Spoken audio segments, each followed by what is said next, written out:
घरगुती गॅस वापरणाऱ्या ग्राहकांसाठी केंद्र सरकारने एक महत्त्वाची सूचना जारी केली आहे। मध्य पूर्वेत वाढलेल्या तणावाच्या पार्श्वभूमीवर आता घरगुती गॅस सिलेंडर 25 दिवसांच्या अंतरानेच बुक करता येणार आहे।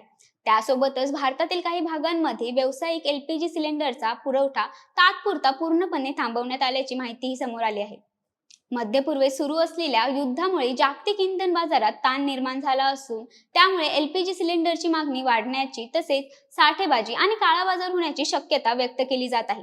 ही परिस्थिती लक्षात घेऊन केंद्र सरकार आणि तेल कंपन्यांनी हे निर्णय घेतले असल्याचे सांगितले जात आहे।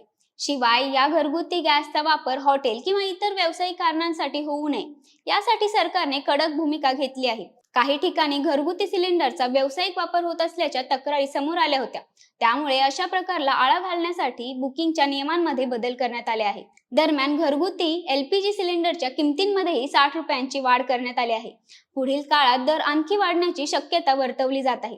दरवाढीच्या पार्श्वभूमीवर अनेक ग्राहक सिलेंडरचा साठा करण्याचा प्रयत्न करत असल्याचे कंपन्यांच्या निदर्शनास आले होते। पूर्वी एका सिलेंडरच्या डिलिव्हरी नंतर दुसरा सिलेंडर बुक करण्यासाठी 15 दिवसांचा वेटिंग पिरियड होता, मात्र आता हा कालावधी वाढवून 25 दिवस करण्यात आला आहे।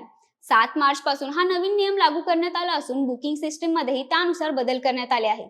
त्यामुळे जर एखाद्या ग्राहकाने 25 दिवस पूर्ण होण्यापूर्वी सिलेंडर बुक करण्याचा प्रयत्न केला तर सिस्टम ते बुकिंग स्वीकारणार नाही।